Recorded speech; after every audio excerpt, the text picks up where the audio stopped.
Our next guest knows the importance of cybersecurity firsthand. Scott Schober is here to share his personal experience of getting hacked, and then he's going to offer us some tips on how to keep ourselves safe. Nice to have you back here, Scott. Yeah, nice to be back. Thanks. So tell us what happened. Sure. Well, ironically, we were the victim of a cyber hack ourselves. We focus in on security tools and providing advice to keep companies safe.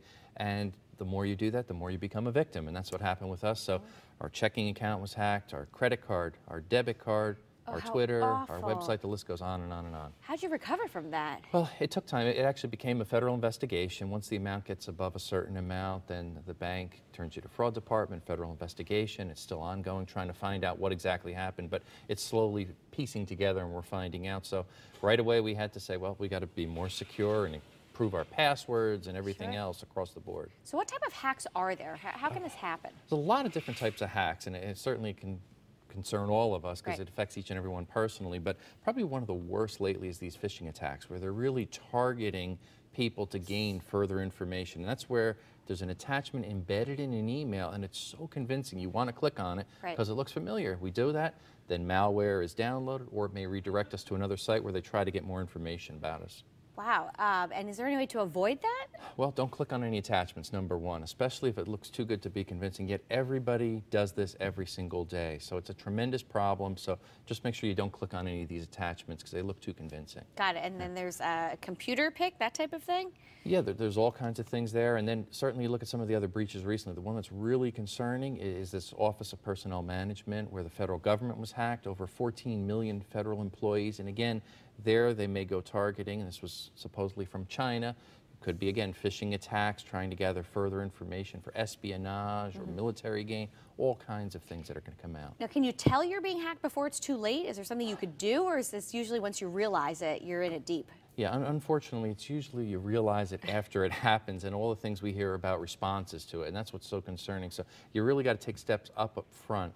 Strong passwords, not clicking on attachments, not sharing information, not putting out too much on social media. It's another huge area. I always tell people about, we put our birth date and information out on LinkedIn and Facebook and Twitter. Keep that to a minimum. It's much, much safer. And let's talk about the book, Hacked Again. Sure, yeah. This is really the exciting tale, our own admonition of the mistakes that we've made, as well as some very practical tips that people can apply so that they don't get hacked and they don't become a victim of it. So we delve in there. And then I also talk about the 4 major hacks: Home Depot, Target, iCloud, and of course the Sony breach there, so somebody can get the big picture of some of the larger hacks and how to stay safe. But really, it can happen to just about anyone. Anybody. It happened to us, it can happen to you, it can happen to the viewers, so yeah, we got to take steps to be prepared. What would be the first thing you would do? Would you contact the police? Where do you start? Yeah, it depends on Cancel what type your of checking hack. account, I suppose? Yeah, I guess if it's something related to the bank or credit card, immediately call them. That's what helped save us, and we got our money back quickly. I contacted them within 1 hour. So monitoring our credit card statements, very important. Banking statements, anything online, monitor it closely. And probably do different passwords for everything. That would be a good tip. Yeah. Password reuse is a huge problem. If you use the same password on multiple sites. It's easy to remember that way, but... Yeah, very easy to remember, but very dangerous if you do that, because once they get one, they've got the whole thing. And we saw what happened just this week. LastPass, which is a password management tool, you put in one master password, it records all those passwords, so you can recover them anywhere. Well, they got hacked themselves. So everybody's getting hacked. So big, long, strong passwords, 15 characters or more, I recommend.